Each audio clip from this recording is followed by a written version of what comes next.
சின்ன பையன் நம்மளை பார்த்து இப்படி கேட்டு விட்டானே அப்படின்னு நினைக்கிறப்போ நமக்கு ஒரு மாதிரி ஆகிடும். அதுக்கப்புறம்தான் இந்த தாத்தா பாட்டிலாம் சொல்கிற ஒரு கதை ஞாபகத்துக்கு வந்தது. அது என்ன கதை தெரியுமா? ஒரு ஊரில் ஒரு அம்மாவும் பிள்ளையும் இருந்தாங்களாம். அந்த மகனுக்கு திடீர்னு தேசாந்திரம் போய் வரணும்னு ஆசை வந்துட்டுது. ஊராக போய் சுற்றி பார்க்கணுங்கிற ஆசை. அந்த அம்மாவுக்கு இது பிடிக்கல. மகனை பிரிஞ்சு இருக்கிறதுக்கு அவங்க மனசு இடம் கொடுக்கல. வேணாப்பான்னு சொல்லி பார்த்தாங்க, அவன் கேட்கல. திடீர்னு புறப்படவும் செஞ்சுட்டான். சரி, இனிமேல் அவனை தடுக்க முடியாதுன்னு முடிவு பண்ணிட்டாங்க அந்த அம்மா. இருந்தாலும் புத்திசாலித்தனமாக ஒரு யோசனை பண்ணாங்க. மகனை கிட்டத்தில் கூப்பிட்டாங்க. அவங்ககிட்ட சொன்னாங்க, இதை பாருப்பா, நீ தேசாந்திரம் போகிறதுன்னு தீர்மானம் பண்ணிவிட்ட, அதை நான் தடுக்கலை, போயிட்டு வந்துடும். ஆனால் போகிறதுக்கு முன்னாடி எனக்கு ஒரு வாக்குறுதி கொடுத்துட்டு போ அப்படின்னாங்க. போகிறப்போ ராத்திரியாக இருந்தாலும் பகலாக இருந்தாலும் சரி, புளிய மரத்து நிழலில் தான் தங்கணும். திரும்பி வர்றப்போ இரவும் பகலும் நீ வேப்ப மரத்து நிழல்லே தங்கணும் அப்படின்னாங்க. சரி, அப்படியே செய்கிறேன்னு சொல்லி வாக்குறுதி கொடுத்தான் பையன். புறப்பட்டு போனான். போகிற வழியில் புளிய மரத்து நிழல்லையே தங்கினான், தூங்கினான். அப்படி போய்கிட்டே இருந்தான். 7வது நாள் அவன் உடம்பு சுகமில்லாமல் போயிட்டுது. ரொம்பவும் பலவீனமாயிட்டான். இனிமேல் நடக்க முடியாதுங்கிற நிலைமை வந்துட்டுது. யோசிச்சு பார்த்தான். சரி, இதுக்கு மேலே போக வேண்டாம் அப்படின்னு முடிவு பண்ணிட்டு திரும்பி வர ஆரம்பிச்சுட்டான். திரும்பி வர்றப்போ வழியில் வேப்ப மரத்து நிழல்லையே தங்கி வந்தான். நாளுக்கு நாள் உடம்பு சரியாக வந்துட்டுது. 7வது நாள் வீட்டுக்கு சேர்றான். உடம்பு பழையபடியே கலகலப்பாயிட்டுது. பூரண சுகம். தேசாந்திரம் போன பையன் திரும்பி வந்துட்டானே அப்படின்னு அந்த அம்மா ஆச்சரியப்படலை. ஏன்னா அவங்களுக்கு தெரியும் இப்படி ஆகும்னு. பையன் சீக்கிரமாக திரும்பி வரணுங்கிறதுக்காகத்தான் அவங்க அந்த யோசனையை சொன்னாங்க. என்ன விஷயங்கிறதையும் அவங்களே சொன்னாங்க. மகனே, புளிய மரத்து நிழல் உடம்புக்கு உஷ்ணத்தை கொடுக்கும், சீக்கம் உண்டாக்கும். அதனால் நீ தொடர்ந்து புளிய மரத்து நிழலில் தங்கினாவே நோய்க்கு ஆளாயிட்ட. அதனால் நல்ல பயணத்தை முடிச்சுக்கிட்டு திரும்பி வரணுங்கிற முடிவுக்கு வந்துட்ட. திரும்பி வர்றப்போ நீ தங்கினது வேப்ப மரத்து நிழல். அது உடம்புக்கு குளிர்ச்சியை தரக்கூடியது, நோயை தீர்க்கக்கூடியது. அதனால் சுகமாக வீட்டுக்கு சேர்ந்துட்ட. உன்னோட தேசாந்திர பயணத்தை தடுக்கிறதுக்காக தான் இப்படி பண்ணினேன் அப்படின்னாங்களாம் அந்த அம்மா. பார்த்தீங்களா அம்மாவோட புத்திசாலித்தனத்தை? அப்பாவாக இருந்தால் இப்படியா பண்ணுவார்? ஒரு அப்பா பையன்கிட்ட 10 ரூபா கொடுத்து இதை எடுத்துக்கிட்டு அடுத்த ஊருக்கு போய் அங்கே இருக்கிற மாமா கிட்ட இதை கொடுத்துட்டு வாடா, வழியில் எங்கேயாவது மரத்தடியில் படுத்து தூங்கி விடாதே அப்படின்னு எச்சரிக்கை பண்ணி அனுப்புனாராம். பையனுக்கு எச்சரிக்கையாக வாழறது எப்படிங்கிறத கற்றுக் கொடுக்கறதுக்காக இப்படி பண்ணார். அவன் பணத்தை வாங்கிட்டு போனான். அப்பா சொன்னதை மறந்துட்டு ஒரு மரத்தடியில் படுத்து தூங்கிட்டான். அவனுக்கு தெரியாமல் அவன் பின்னாடியே போன அப்பா அவன் கையில் இருந்த அந்த 10 ரூபாயை நைஸாக எடுத்துகிட்டு வந்துட்டார். அவன் பையில் தானே வச்சுருந்தான், அது தெரியாமல் எடுத்துகிட்டு வந்துட்டார். அவன் தூங்கிட்டு இருக்கான். எடுத்துகிட்டு ஒரு மறுபடியும் வீட்டுக்கு வந்துட்டார். பையன் மூழ்கிக்கிட்டு பையை தடவி பார்க்குறான், பணத்தை காணும். அழுதுகிட்டே திரும்பி வந்தான். அப்பா கிட்ட விஷயத்த சொன்னான். அப்பா சிரிச்சுக்கிட்டே சொன்னார், அதுக்கு தான்ப்பா ஆரம்பத்திலேயே எச்சரிக்கை பண்ணினேன், இனிமேலாவது நீ ஜாக்கிரதையாக இருக்கணும் அப்படிங்கிறதுக்காக தான் இப்படி பண்ணினேன். அந்த பணம் எங்கேயும் போயிடலை, நான் தான் அதை உனக்கு தெரியாமல் எடுத்து வச்சிருக்கிறேன். இதோ பாரு அப்படின்னு சொல்லிட்டு சைடு பாக்கெட்டில் கையை விட்டா அது ஓட்டையாக இருக்குது. அதை எவனோ ஏற்கனவே கத்திரிச்சு எடுத்துகிட்டு போட்டான். இப்போ அப்பா முகத்தில் அசடு வழிஞ்சுதான். ஒரு அரசனும் அமைச்சரும் ஒரு நாள் ரொம்ப சாவகாசமாக பேசிக்கிட்டு இருந்தாங்களாம். அரசன் அமைச்சரை பார்த்து ஒரு கேள்வி கேட்டிருக்கார். ஏங்க அமைச்சரே, ஆசை இல்லாத ஒரு மனுஷனால் இருக்க முடியுமா அப்படின்னு. ஏன் முடியாது, துறவி அப்படிங்கிறவங்கெல்லாம் அப்படிப்பட்டவங்க தானே அப்படின்னாராம் அமைச்சர். அவங்கெல்லாம் உண்மையிலேயே ஆசையை விட்டவங்க தானா அப்படின்னு கேட்டாராம் ராஜா. அப்படி தான் இருக்கணும் அப்படின்னாராம் அமைச்சர். அப்படின்னா ஆசையே இல்லாத ஒரு உண்மையான துறவியை நான் பார்க்கணுமேன்னார். அது என்ன பிரமாதம், அதுக்கு நான் ஏற்பாடு பண்ணுறேன் அப்படின்னு விட்டார் இவர். சொல்லிவிட்டு உடனே புறப்பட்டு போனார். அங்கங்கே தேடினார். அப்புறம் தான் அவருக்கு புரிஞ்சுது உண்மை துறவியை கண்டுபிடிக்கிறது எவ்வளவு கஷ்டமான காரியம்னு. இருந்தாலும் ராஜா கிட்ட சொல்லியாச்சே, உண்மை துறவியை காட்டுறேன்னு. இப்போ என்ன பண்ணுறது? ராஜா கிட்ட சொன்னபடி நடக்கலைன்னா அவருக்கு கோபம் வந்துடும். அமைச்சர் ஒரு யோசனை பண்ணார். அவருக்கு ஒரு வழி தெரிஞ்சுது. அதுதான் சரின்னு முடிவு பண்ணார். அதாவது அந்த ஊரில் அவருக்கு தெரிஞ்ச நாடக நடிகர் ஒருத்தர் இருக்கிறார், நல்லா நடிப்பார். அவரை போய் பார்த்தார். இதை பாருப்பா, எனக்காக நீ ஒரு காரியம் செய்யணும்னார். என்னன்னு கேட்டார் அவர். நீ ஒரு துறவி மாதிரி கொஞ்ச நேரத்துக்கு நடிக்கணும். ராஜா உன்னை பார்த்துட்டு போகிற வரைக்கும் நடி, அது போதும். அதுக்காக உனக்கு 10,000 ரூபா தரேன் அப்படின்னார். அவர் எந்த காலத்தில் இவ்வளவு பணத்தை மொத்தமாக பார்த்துருக்கார். அதனால் உடனே சரின்னு ஒத்துக்கிட்டார். அமைச்சர் வந்து அரண்மனைக்கு திரும்பி வந்தார். என்ன அமைச்சரே, இன்னுமா ஒரு உண்மையான துறவி கிடைக்கலன்னார். உண்மையான துறவி ஒருத்தரை இப்போ தான் கொஞ்ச நேரத்துக்கு முன்னாடி பார்த்து பேசிவிட்டு வர்றேன். அவர் நம்ம ஊருக்கு வெளியில் குளத்தங்கரையில் உள்ள ஒரு ஆலமரத்துக்கு அடியில் உட்காந்துருக்கிறார் அப்படின்னார் இவர். அப்படின்னா உடனே புறப்படுங்க அப்படின்னார் ராஜா. பரிவாரங்களோடு புறப்பட்டார். அங்கே அந்த மரத்தடியில் அந்த ஆள் வேஷம் போட்டுக்கிட்டு துறவி மாதிரி உட்காந்துருக்கிறான். ராஜா நேராக போனார். அந்த துறவி காலில் பொத்துன்னு விழுந்து வணங்கினார். உடனே ராணி அவர் காலில் விழுந்தாங்க. அடுத்தபடியாக அமைச்சர் விழுந்தார். அவருக்கு தெரியும் இது நம்ம ஆள் தான்னு. இருந்தாலும் என்ன பண்ணுறது, நேரம். அப்புறம் பரிவாரங்கள்லாம் துறவி காலில் விழுந்து ஆசீர்வாதம் வாங்கிட்டாங்க. ராஜா அப்புறமா தங்கத்தட்டில் பொன்னையும் பொருளையும் வச்சு அந்த துறவிக்கிட்ட ரொம்ப பணிவாக நீட்டுறார். தாங்கள் தயவு பண்ணி இதை ஏற்றுக்கணும் அப்படின்னு வேண்டிக்கிட்டார். அந்த துறவி பற்றில்லாமல் அதை பார்த்தார். எல்லாத்தையும் திறந்துவிட்ட எனக்கு இதெல்லாம் எதுக்காக அப்படின்னு சொல்லி அதை மறுத்துட்டாராம். ஆஹா, உண்மையான துறவியை பார்த்துட்டோம் அப்படிங்கிற ஆனந்தம் அரசருக்கு. ரொம்ப நிம்மதியாக திருப்தியாக திரும்பி வந்தார் அரண்மனைக்கு. அதுக்கப்புறம் அமைச்சர் யாருக்கும் தெரியாமல் அந்த துறவிகிட்ட ஓடினார். சொன்ன பிரகாரம் பணத்தை நீட்டினார். இந்தாப்பா, நான் உங்ககிட்ட சொன்னபடி 10,000 ரூபா பணம் எடுத்துக்கோ அப்படின்னார். அந்த ஆள் ராஜா கிட்ட சொன்னது மாதிரியே எல்லாத்தையும் திறந்துவிட்ட எனக்கு இதெல்லாம் எதுக்காக வேணாம் அப்படின்னு விட்டாரான். நடித்த வரைக்கும் போதும்ப்பா, இனிமேல் இந்த நாடக வசனம்லாம் வேணாம், வேஷத்தை கலைச்சுரு, பணத்தை வாங்கிக்கோன்னார். இல்லைங்க, இது வேஷம் இல்லை, இது வசனமும் இல்லை, இது உண்மை. கொஞ்ச நேரம் துறவி மாதிரி நடித்ததுக்கே இந்த தேசத்து ராஜா, ராணி, அமைச்சர், பரிவாரங்கள் எல்லாம் என் காலில் விழுந்து வணங்குறாங்க. அப்படின்னா உண்மையான துறவியாக இருக்கிறது எவ்வளவு பெருமையான விஷயம். நான் உண்மையான துறவியாக ஆக போகிறேன், அப்படி முடிவும் பண்ணிட்டேன் அப்படின்னார் அந்த நடிகர். வேஷம் கூட எப்படிப்பட்ட விளைவுகளை உண்டு பண்ணுது பார்த்தீங்களா. நம்மால் ஒருத்தன் ரொம்ப வசதியாக தான் இருந்தான். ஒரு நாள் அவன் சொத்து பூரா திருட்டு போட்டுது. அதுக்கப்புறம் இவன் துறவி மாதிரி ஆயிட்டான். ஊர் ஊராக சுற்றினான். ஒரு குருநாதரை தேடி கண்டுபிடிச்சான். அவர்கிட்ட சீடனாக சேர்ந்துக்கிட்டான். அவனை பார்த்து ஒருத்தர் கேட்டார், நீ உண்மையான சீடன் தானான்னு. இல்லைங்க, சீடன் மாதிரி நடிச்சுக்கிட்டு இருக்கிறேன் அப்படின்னா. அது குரு துரோகம் இல்லையா அப்படின்னு கேட்டார் அவர். இல்லைங்க, நான் பண்ணது குரு துரோகம் இல்லை, என் குரு பண்ணது தான் துரோகம். என்னுடைய பணத்தை கொள்ளையடித்தது இவர் தான். அதை எங்கே வச்சிருக்காருன்னு கண்டுபிடிக்கிறதுக்காக தான் இவர்கிட்ட வந்து சீடனாக சேர்ந்துருக்கிறேன் அப்படின்னா. ஒரு ஆள் இருந்தான், நிறைய பணம் சம்பாதிச்சான். ஆனால் செலவு பண்ண மனசு வரல, கருமி. அவன் என்ன பண்ணான், சேர்த்த பணம் பூராவையும் ஒரு மரத்தடியில் புதைச்சி வச்சுருந்தான். வாரத்துக்கு ஒரு தடவை அந்த மரத்தடிக்கு வருவான். புதைச்ச இடத்த ஆவலோடு பார்த்துக்கிட்டு இருப்பான். அதுக்கப்புறம் போயிடுவான். அவ்வளவுதான். ஒரு நாள் ஒரு திருடன் வந்தான். இவன் புதைச்சி வச்சுருந்ததெல்லாம் எடுத்துகிட்டு போட்டான். இது தெரிஞ்சு போச்சு.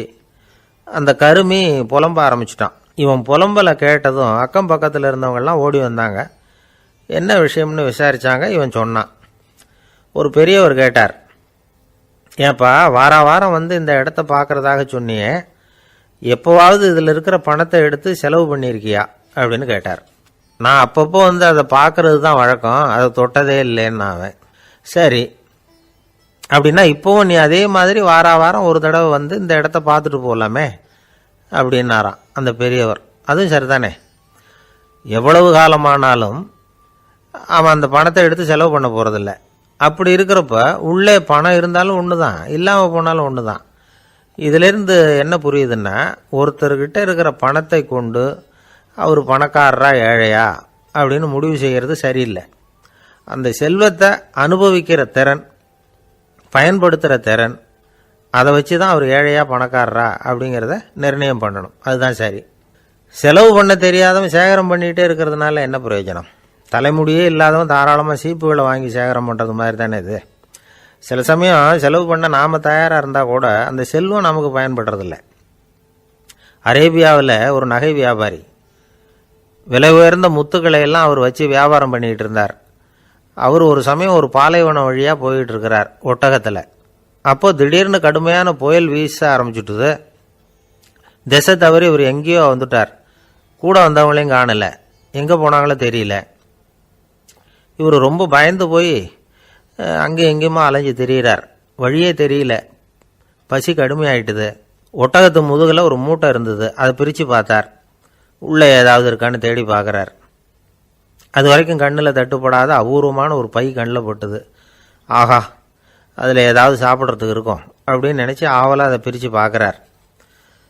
அந்த பையில் விலை உயர்ந்த முத்துக்கள் நிறைய இருந்துதான். அப்போ தான் அவர் நினச்சாராம், விலை உயர்ந்த முத்துக்கள் கூட சாப்பிட்றதுக்கு உணவாக முடியாது அப்படிங்கிறத புரிஞ்சுக்கிட்டாராம்.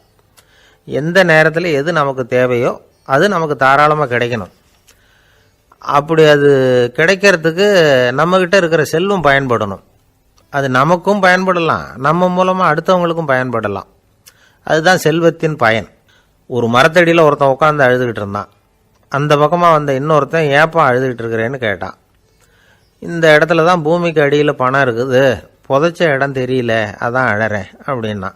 நல்லா ஞாபகப்படுத்தி பாரு, எந்த இடத்துல புதைச்ச அப்படின்னு கேட்டான் இவன்.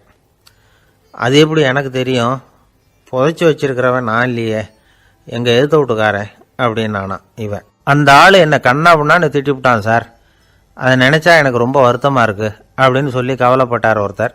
இதில் கவலைப்படுறதுக்கு என்ன இருக்குது அப்படின்னார் ஒரு பெரியவர். அவர் ஒரு மகான். என்ன சார் இப்படி சொல்கிறீங்க, ஒருத்தர் நம்ம பார்த்து திட்டுனா வருத்தமாக இருக்காதா அப்படின்னார். அது எப்படி வருத்தமாக இருக்கும், திட்டுறதுங்கிறது என்ன, அது வெறும் சத்தம் தானே அப்படின்னார் அந்த பெரியவர். நம்ம ஆளுக்கு தலையை பிச்சுக்கலாம் போல இருந்தது. இருக்காத அப்படின்னா நமக்கே அப்படி தானே தோணுது. அந்த பெரியவர் சொல்கிறது ரொம்ப பெரிய விஷயம். அதை நாம் புரிஞ்சிக்க முயற்சி பண்ணலாம்னா நடைமுறை வாழ்க்கைக்கு அது ஒத்து வர்றது மாதிரி தெரிய மாட்டேங்குது. இருந்தாலும் அந்த பெரியவர் அதுக்கு என்னதான் விளக்கம் கொடுக்குறாருன்னு பார்ப்போமே. ஒரு ரயில் போயிட்டுருக்கு, அதில் ஒரு சாது போயிட்டுருக்கார். அந்த ரயில் அவர் ஹரித்வாரம் போயிட்டுருக்கார். அவர் ரயிலில் ஏகப்பட்ட கூட்டம். நம்ம ஊர் ரயில் கேட்க வேணும், டிக்கெட் வாங்கிட்டு கொஞ்சம் பேர், வாங்காத கொஞ்சம் பேர். அது என்னத்துக்கு அனாவசியமாக டிக்கெட் அப்படிங்கிற நினப்பில் பாதி பேர். இந்த கூட்டத்துக்கு மத்தியில் அந்த சாதுவும் போயிட்டுருக்கிறார். உட்கார்றதுக்காக இருந்த இடத்துல ஒரு ஆள் படுத்துருக்கிறான், கொஞ்சம் முரட்டு ஆசாமி. அவன் கால் பக்கத்தில் கொஞ்சோண்டு இடம் பாக்கி இருந்தது. அந்த இடத்துல இந்த சாது உட்காந்துருந்தார். மெதுவாக உட்காந்துக்கிட்டார் போய்.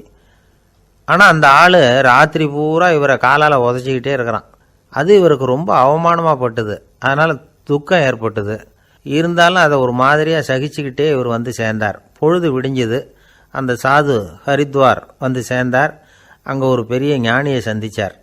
ராத்திரி ரயிலில் அந்த ஆள் உதைச்சதையும் அதனால் தனக்கு ஏற்பட்ட துக்கத்தையும் இந்த சாது அந்த ஞானிகிட்ட சொன்னார். சொல்லிவிட்டு, ஏன் சுவாமி, எனக்கு துக்கம் ஏற்பட்டதே அது தப்பா அப்படின்னு கேட்டார்.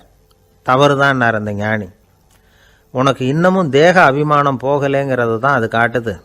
அஷ்டாவக்கிரர் என்ன சொல்கிறார் தெரியுமா, உண்மையான ஞானி யாராவது தன்னை வந்தனை செய்தால் அதற்காக சந்தோஷப்பட மாட்டார், யாராவது நிந்தனை செய்தால் அதற்காக வருத்தப்பட மாட்டார் அப்படின்னு சொல்கிறார். நிந்தனைங்கிறது ஒரு ஒலி தான். தேகாபிமானம் இருக்கிற வரைக்கும் இந்த ஒலி நம்மளை வேதனைப்படுத்தும். நான் தேகம் இல்லை, ஆத்மா அப்படிங்கிற நினைவு இருந்தால் இந்த ஒலி நம்மளை பாதிக்காது. மனு என்ன சொல்கிறார் தெரியுமா, ஒரு சாதகன் பாராட்டுதலை விஷம்னு நினச்சி பயப்படணும், அவமானத்தை அமிர்தம்னு நினச்சி சந்தோஷப்படணுங்கிறார். அவமானப்பட்டால் கவலைப்படாமல் எப்படி இருக்க முடியும் அப்படின்னு தான் நமக்கு தோணும். அதனால தான் நம்மளில் யாரும் இதுக்கு உதாரணமாக யாரையும் காட்ட முடியல. புத்தரையும் கபீரையும் உதாரணமாக காட்டுறாங்க. அவங்களுக்கெல்லாம் அவமானம் ஏற்பட்டப்போ கவலையே படலையாம்.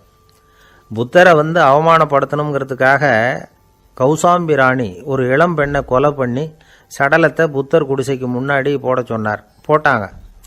புத்தர் தான் அந்த பொண்ணை கெடுத்து கொலை பண்ணிவிட்டாருன்னு எல்லாரும் நினச்சாங்க. ஆனால் புத்தர் இதை பற்றி கவலையே படலை. அப்புறமா உண்மை தெரிஞ்சதும் புத்தர் புகழ் இன்னும் அதிகமாயிட்டுது. ஒரு பெரிய சபையில் ஒரு மோசமான பொண்ணு நுழைஞ்சி தனக்கும் கபீருக்கும் சம்பந்தம் உண்டுன்னு சொன்னான்.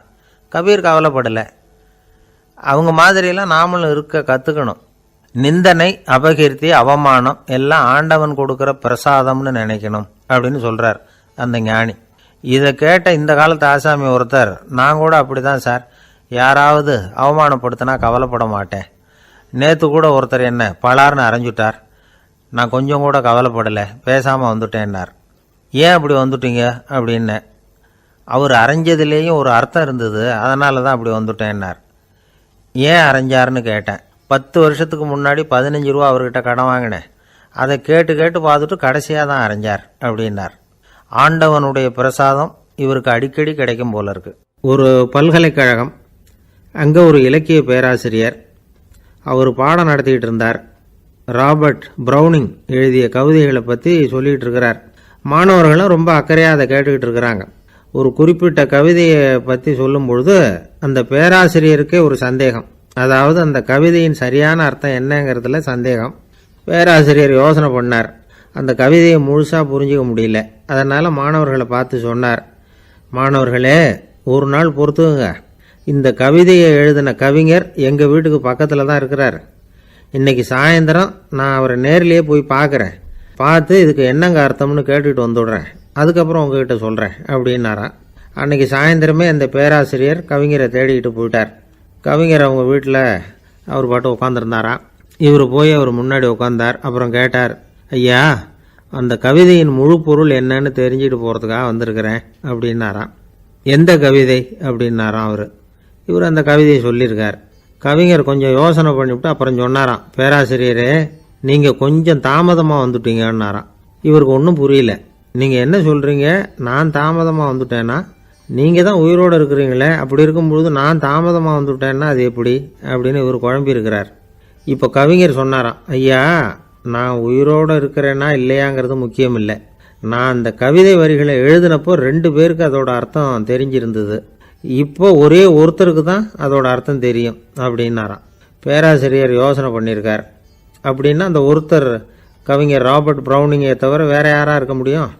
இவர் தான் அப்படிங்கிறத அவர் மனசில் நினச்சிக்கிட்டார். அதனால் சொன்னார், ஐயா, நான் தாமதமாக வரல, அந்த கவிதையின் பொருள் என்ன அது சொல்லுங்கன்னார். பேராசிரியரே, நான் சொல்கிறது உங்களுக்கு புரியலன்னு நினைக்கிறேன். நான் இந்த வரிகள் எழுதினப்போ 2 பேருக்கு அதோட அர்த்தம் தெரிஞ்சிருந்தது. அந்த 2 பேர் யாருன்னா, ஒருத்தர் ராபர்ட் பிரவுனிங், அதாவது நான், இன்னொருத்தர் கடவுள். இப்போ அது கடவுளுக்கு மட்டும்தான் தெரியும். நானே இதை பற்றி பல தடவை யோசனை பண்ணி பார்த்தேன். இது ரொம்ப அழகானது, ஆனாலும் ரொம்ப வழுக்கலானது. அதை பிடிச்சிட்டோம்னு நினச்சிக்கிட்டு இருக்கும் பொழுதே காற்று மாதிரி அது உங்ககிட்ட இருந்து ஓடி போயிடுது. எனக்கு ரொம்பவும் வருத்தமாக தான் இருக்குது. நிச்சயமாக நான் தான் இந்த வரிகளை எழுதியிருக்கிறேன். அதில் அர்த்தம் இருக்குங்கிறது எனக்கு தெரியும். அதை நான் உணர்றேன். ஆனால் நீங்கள் என்னை மன்னிக்கணும். எனக்கே கூட அதை என்னால் விளக்க முடியல. அப்படி இருக்கும் பொழுது உங்களுக்கு எப்படி அதை நான் விளக்க முடியும் அப்படின்னாரா அந்த கவிஞர். அனுபவிக்கப்படக்கூடிய எல்லாமே விளக்கப்படக்கூடிய ஒன்றல்ல, விளக்கப்படும் எல்லாமே அனுபவிக்கப்படக்கூடிய ஒன்றல்ல அப்படிங்கிறது ஞானிகளுடைய கருத்து. அதுக்காக தான் அந்த சம்பவம். வாழ்க்கையில் நீங்கள் தொடர்ந்து ஆய்வு செய்து கொண்டே இருக்கக்கூடிய விளக்கங்களை ஒருபோதும் அடைய முடியாத பரிமாணங்கள் இருக்கிறதுனால தான் அது அலுப்பு தட்டாமல் இருக்குது. உங்களால் நிறைய அனுபவிக்க முடியும். இருந்தாலும் நீங்கள் அனுபவித்து அறிந்த விஷயங்கள் கூட வார்த்தைகளால் விளக்கப்பட முடிவதில்லை அப்படிங்கிறது பெரியோர் சிந்தனை. இதெல்லாம் ஒரு பக்கம் இருக்கட்டும்.